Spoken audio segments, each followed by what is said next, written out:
think all of us have been interested in, at one time or another, in the romantic mysteries of all those societies that collapsed, such as the Maya, classic Maya in the Yucatan, the Easter Islanders, the Anasazi, Fertile Crescent Society, Angkor Wat, Great Zimbabwe, and so on. And within the last decade or two, archaeologists have shown us that there were environmental problems underlying many of these past collapses. But there were also plenty of places in the world where societies have been developing for thousands of years without any sign of a major collapse, such as Japan, Java, Tonga, and Tikopia. So evidently, societies in some areas are more fragile than in other areas. How can we understand what makes some societies more fragile than other societies? The problem is obviously one relevant to our situation today, because today as well there are some societies that have already collapsed, such as Somalia and Rwanda and the former Yugoslavia. There are also societies today that may be close to collapse, such as Nepal, Indonesia, and Colombia. What about ourselves? What is there that we can learn from the past that would help us avoid declining or collapsing in the way that so many past societies have? Obviously, the answer to this question is not going to be a single factor. If anyone tells you that there's a single factor explanation for societal collapses, you know right away that they're an idiot. This is a complex subject, but how can we make sense out of the complexities of this subject? In analyzing societal collapses, I've arrived at a 5-point framework, a checklist of things that I go through in trying to understand collapses. And I'll illustrate that 5-point framework by the extinction of the Greenland Norse society. This is a European society with literate records, so we know a good deal about the people and their motivation. In AD 984, Vikings went out to Greenland, settled Greenland, and around 1450 they died out. The society collapsed, and every one of them ended up dead. Why did they all end up dead? Well, in my 5-point framework, the first item on the framework is to look for human impacts on the environment, people inadvertently destroying the resource base on which they depend. And in the case of the Viking Norse, the Vikings inadvertently caused soil erosion and deforestation, which was a particular problem for them because they required forests to make charcoal, to make iron, so they ended up, an Iron Age European society, virtually unable to make their own iron. A second item on my checklist is climate change. Climate can get warmer or colder or drier or wetter. In the case of the Vikings in Greenland, the climate got colder in the late 1300s and especially in the 1400s. But a cold climate isn't necessarily fatal because the Inuit, the Eskimos inhabiting Greenland at the same time, did better rather than worse with cold climate, so why didn't the Greenland Norse as well? The third thing on my checklist is relations with neighboring friendly societies that may prop up a society, and if that friendly support is pulled away, that may make a society more likely to collapse.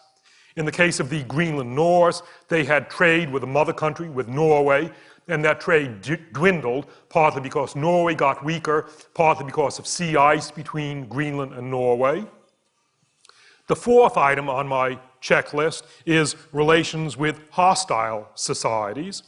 In the case of North Greenland, the hostiles were the Inuit, the Eskimos sharing Greenland with whom the Norse got off to bad relationships. And we know that the Inuit killed Norse, and probably of greater importance, may have blocked access to the outer fjords on which the Norse depended for seals at a critical time of the year.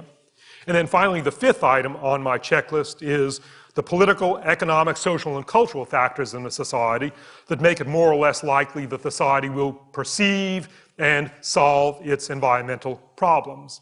In the case of the Greenland Norse, cultural factors that made it difficult for them to solve their problems were their commitments to a Christian society investing heavily in cathedrals, their being a competitive, ranked chiefly society, and their scorn from the Inuit, for the Inuit, from whom they refused to learn.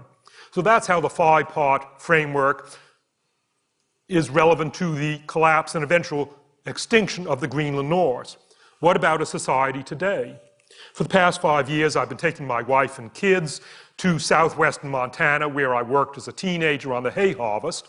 And Montana, at first sight, seems like the most pristine environment in the United States, but scratch the surface, and Montana suffers from serious problems. Going through the same checklist, human environmental impacts, yes, acute in Montana. Toxic problems from mine waste have caused damage of billions of dollars. Problems from weed control cost Montana nearly $200 million a year. Montana's lost agricultural areas from salinization, problems of forest management, problems of forest fires. Second item on my checklist, climate change. Yes, the climate in Montana is getting warmer and drier, but Montana agriculture depends especially on irrigation from the snowpack. And as the snow is melting, for example, as the glaciers in Glacier National Park are disappearing, that's bad news for Montana irrigation agriculture. Third thing on my checklist, relations with friendlies that can sustain the society. In Montana today, more than half of the income of Montana is not earned within Montana, but it's derived from out of state, transfer payments from Social Security, investments, and so on, which makes Montana vulnerable to the rest of the United States. Fourth, relations with hostiles. Montanans have the same problems as do all Americans in being sensitive to problems created by hostiles overseas, affecting our oil supplies and terrorist attacks. And finally, last item on my checklist, question of how political, economic, social, cultural attitudes play into this. Montanans have long-held values which today seem to be getting in the way of their solving their own problems. Long-held devotion to logging and to mines and to agriculture and to no government regulation. Values that worked well in the past but that don't seem to be working well today. So I'm looking at these issues of collapses for a lot of past societies and for many present societies. Are there any general conclusions that arise? In a way, just like Tolstoy's statement about every unhappy marriage being different, every collapsed or endangered society is different. They all have different details. But nevertheless, there are certain common threads that emerge from these comparisons of past societies that did or did not collapse and threaten societies today. One interesting common thread has to do with, in many cases, the rapidity of collapse after a society reaches its peak. There are many societies that don't wind down gradually, but they build up, get richer and more powerful, and then within a short time, within a few decades after their peak, they collapse. For example, the classic lowland Maya of the Yucatan began to collapse in the early 800s, literally a few decades after the Maya were building their biggest monuments and Maya population was greatest. Or again, the collapse of the Soviet Union took place within a couple of decades, maybe within a decade, of the time when the Soviet Union was at its greatest power. An analog would be the growth of bacteria in a petri dish. These rapid collapses are especially likely where there's a mismatch between available resources and resource consumption, or a mismatch between economic outlays and economic potential. In a petri dish, bacteria grow. Say they double every generation, and 5 generations before the end, the petri dish is 15/16 empty, and then the next generation is 3/4 empty, and the next generation half empty. Within 1 generation after the petri dish still being half empty, it is full, there's no more food, and the bacteria have collapsed. So this is a frequent theme. The societies collapse very soon after reaching their peak in power. What it means, to put it mathematically, is that if you are concerned about a society today, you should be looking not at the value of the mathematical function, the wealth itself, but you should be looking at the first derivative and the second derivatives of the function. That's one general theme. A second general theme is that there are many often subtle environmental factors that make some societies more fragile than others, and many of those factors are not well understood. For example, why is it that in the Pacific, of those hundreds of Pacific islands, why did Easter Island end up as the most devastating case of complete deforestation? It turns out that there were about 9 different environmental factors, some rather subtle ones, that were working against the Easter Islanders. And they involve fallout of volcanic tephra, latitude, rainfall. Perhaps the most subtle of them is that it turns out that a major input of nutrients, which protects island environments in the Pacific is from the fallout of continental dust from Central Asia.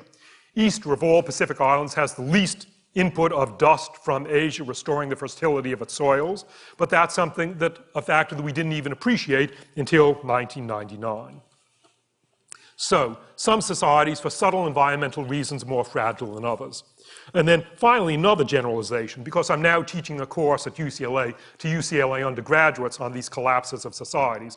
What really bugs my UCLA undergraduate students is, how on earth did these societies not see what they were doing?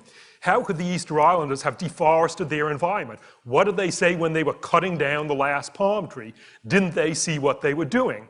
How could societies not perceive the impacts on the environment and stop in time? And I would expect that if the human civilization carries on, then maybe in the next century, people will be asking, why on earth did these people today in the year 2003 not see the obvious things that they were doing and take corrective action? It seems incredible in the past. In the future, it'll seem incredible what we are doing today. And so I've been trying to develop a hierarchical set of considerations about why societies fail to solve their problems, why they fail to perceive the problems, or if they perceive them, why they fail to tackle them, or if they fail to tackle them, why they fail to succeed in solving them. I'll just mention two generalizations in this area. One blueprint for trouble, making collapse likely, is where there's a conflict of interest between the short-term interests of the decision-making elites and the long-term interests of the society as a whole, especially if the elites are able to insulate themselves from the consequences of their actions. Where what's good in the short run for the elite is bad for the society as a whole, there's a real risk of the elite doing things that will bring the society down in the long run. For example, among the Greenland Norse, a competitive rank society, what the chiefs really wanted is more followers and more sheep and more resources to outcompete the neighboring chiefs. And that led the chiefs to do what's called flogging the land, overstocking the land, forcing tenant farmers into dependency. And that made the chiefs powerful in the long run, but led to the society's collapse in the short run, but led to the society's collapse in the long run. Those same issues of conflicts of interest are acute in the United States today, especially because the decision makers in the United States are frequently able to insulate themselves from consequences by living in gated compounds, by drinking bottled water, and so on.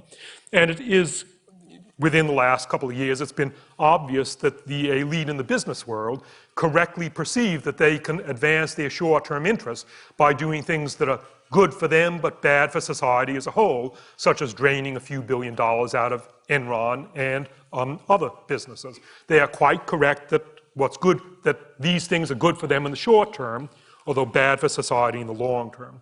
So that's one general conclusion about why societies make bad decisions, conflicts of interest. And the other generalization that I want to mention is that it's particularly hard for a society to make, quotes, good decisions when there is a conflict involving strongly held values that are good in many circumstances, but are poor in other circumstances. For example, the Greenland Norse, in this difficult environment, were held together for 4.5 centuries by their shared commitment to religion and by their strong social cohesion. But those two things, commitment to religion and strong social cohesion, also made it difficult for them to change at the end and to learn from the Inuit. Or today, Australia. One of the things that enabled Australia to survive in this remote outpost of European civilization for 250 years has been their British identity. But today, their commitment to a British identity is serving Australians poorly in the need to adapt to their situation in Asia. So it's particularly difficult to change course when the things that get you in trouble are the things that are also the source of your strength. What's going to be the outcome today? Well, all of us know the dozen sorts of ticking time bombs going on in the modern world, time bombs that have fuses of a few decades to all of them not more than 50 years, and any one of which can do us in. The time bombs of water, of soil, of climate change, invasive species, the photosynthetic ceiling, population problems, toxics, et cetera, list about 12 of them. And while these time bombs, none of them has a fuse beyond 50 years, and most of them have fuses of a few decades, some of them, in some places, have much shorter fuses. At the rate at which we're going now, the Philippines will lose all its accessible loggable forest within 5 years, and the Solomon Islands are only 1 year away from losing their loggable forest, which is their major export, and that's going to be spectacular for the economy of the Solomons. People often ask me, Jared, what's the most important thing that we need to do about the world's environmental problems? And my answer is the most important thing we need to do is to forget about there being any single thing that is the most important thing we need to do. Instead, there are a dozen things, any one of which could do us in, and we've got to get them all right. Because if we solve 11 and we fail to solve the 12th, we're in trouble. For example, if we solve our problems of water and soil and population, but don't solve our problems of toxics, then we are in trouble. The fact is that our present course is a non-sustainable course, which means by definition that it cannot be maintained. And the outcome is going to get resolved within a few decades. That means that those of us in this room who are less than 50 or 60 years old will see how these paradoxes are resolved, and those of us who are over the age of 60 may not see the resolution, but our children and grandchildren certainly will. The resolution is going to achieve either of two forms.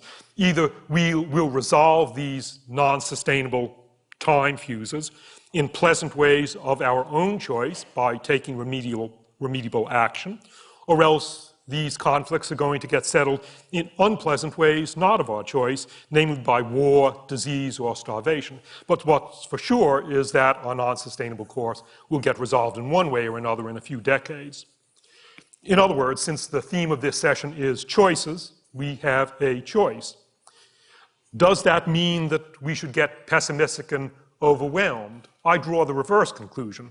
The big problems facing the world today are not at all things beyond our control. Our biggest threat is not an asteroid about to crash into us, something we can do nothing about. Instead, all the major threats facing us today are problems entirely of our own making. And since we made the problems, we can also solve the problems. That then means that it's entirely in our power to deal with these problems. In particular, what can all of us do? For those of you who are interested in these choices, there are lots of things you can do. There's a lot that we don't understand and that we need to understand.